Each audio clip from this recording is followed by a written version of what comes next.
61-year-old Susan Lane-Fournier, or better known as Phoenix with friends, was reported missing Friday when she didn't show up for her shift at the Hoodland Bazaar. Hey everyone, welcome back to my channel. My name is Amanda, and on this channel we talk about all things true crime related. Please make sure to like this video, it really helps get the video out to other people. Subscribe to the channel too, and make sure to turn your notifications on so you can get alerted when I post videos. I have no set schedule, but I post when I can. Now, today's video is a more recent one that is taking place out of the Portland, Oregon area. I am sure I will have more updates as time goes on, but as of right now, I am recording this on December 10th, 2024, and this is what we know so far. 61-year-old Susan Lane-Fournier worked at the Hoodland Bazaar, which was a small shop that sold imported exotic gifts.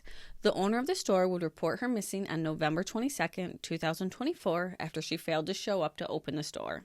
Around 1:30 p.m., the manager of the store, who is the owner's brother, the owner brothers, would text Susan asking her if she was okay.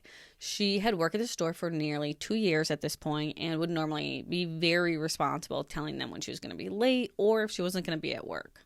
Once she didn't respond to the text message, he would give her a call and this would go straight to voicemail. Again, not like Susan, so he would actually call police right then and report her as missing. Now, before we get into the search for her, we can discuss the little bit that we do know about Susan herself. There's not a ton of information about this. It seems like it's covered by local news, but nothing super big. Other than that, so you know those cases, there's not a ton of detail, but I'll give you what we know. She would actually be known to those in the community she was living as Phoenix. I want to say that the reasons that she's referred to this, I believe that I read it in one of the articles that I read about her, was that after her husband passed away, this was many, many years ago, she was married to someone else for 12 years at this point when she went missing, so it was prior to this. I didn't see any dates, anything prior to that, but she lost her husband and she was so devastated by this, but she would eventually come together and rise from the ashes like a phoenix would. Those in the community would discuss Phoenix as being a kind person and as always being so positive. She would host meditation and sound bathing in the back room of the Hoodland Bazaar for those who are interested. Now, if you know what sound bathing is, please feel free to comment below. It's not something I'm really familiar with. Did a quick Google, but now I can't even remember at that time. At the time she was reported missing, she was married to her husband, 71-year-old Michel Fournier, for the last 12 years. The couple married back on May 5th, 2012, and according to their neighbors, the two really just kept to themselves. It did seem like hiking was something that she was really a fan of. She was described as an experienced hiker and that she knew the area well. I think this would lead to the initial thought that she was somewhere hiking with her two beloved dogs. I didn't see their names anywhere in any of the articles, but just that they were on Melanie's mix and she loved them and really took them everywhere with her, but maybe not hiking.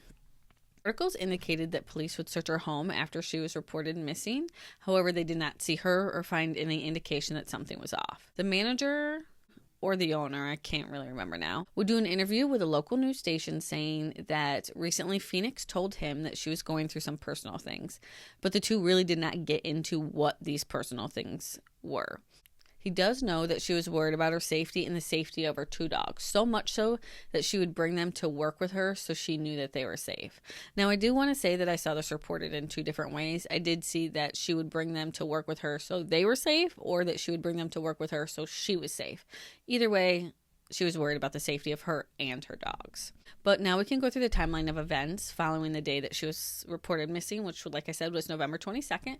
So the next day, Saturday, November 23rd, a friend of Phoenix would see that she was reported missing. I'm sure this was all over the news at that point.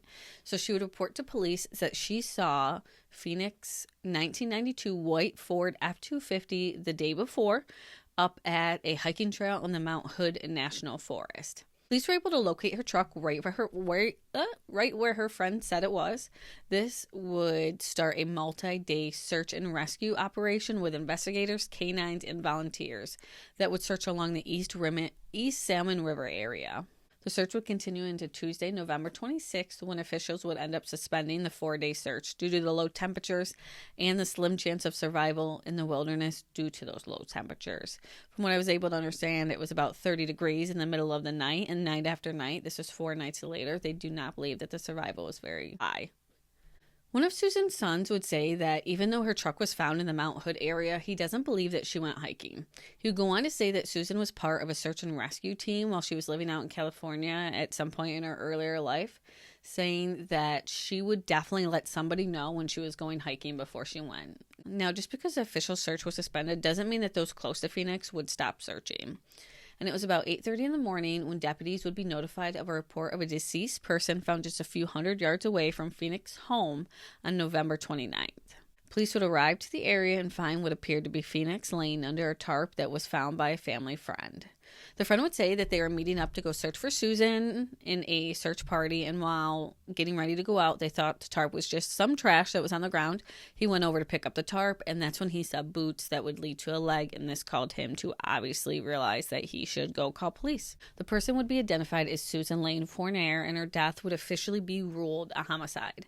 Now, at this point, when this information's released, there was no details as to why it was ruled a homicide. We would just have that little bit of information. But we would also learn that same day as her body was found, her strange husband, Michael, was arrested and charged with second-degree murder. Sadly, just the next day, I guess, the sheriffs would report that 2 deceased dogs would be found and believed to be Susan's beloved mixed dogs. According to the sheriff, the dogs would be transferred to the custody of the Clackamas County Sheriff's Office while investigators are working to confirm their identities. Michael was to be in court Monday, December 1st, where it was reported that both Susan's sons and her brother would be attending, but due to issues with the jail connecting to the court via Zoom, like there was a connection issue, the court would push the date back till Tuesday.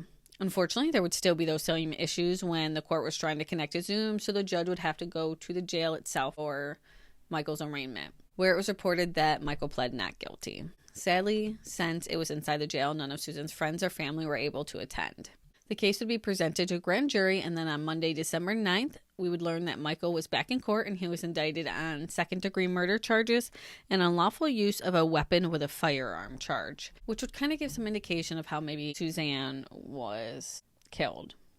Now, his next hearing is set for January 8th, 2025, with his trial being set for January 1st, 2025. That does seem rather quick. I didn't see anywhere where he waived his rights for a speedy trial, so that makes sense that it's set for January already. However, again, this is just next month, so we'll see if it actually goes forward in January.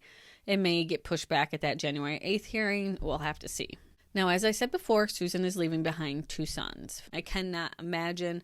They do have a GoFundMe that I will go ahead and post in the description box because, they have to pay for a funeral.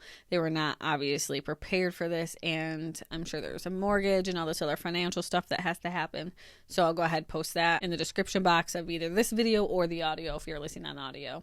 Now, it was reported in the news that on October 31st, Susan went to file for divorce from her husband, Michael, of 12 years, citing irreconcilable differences between the two, causing a breakdown of their marriage. There would be no comment by police if this divorce filing had anything to do with Susan's death, but it's hard to believe that it didn't because, unfortunately, we know, if you follow true crime, you know anything about DV, you know that the most dangerous time for somebody is when they attempt to leave.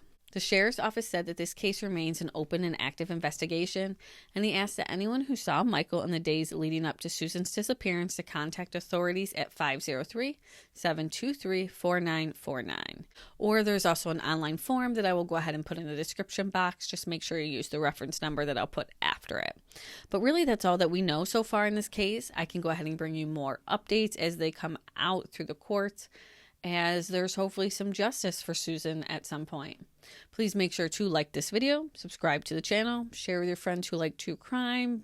Really love to see my channel grow. Until the next video, stay safe out there. The world can be an ugly place.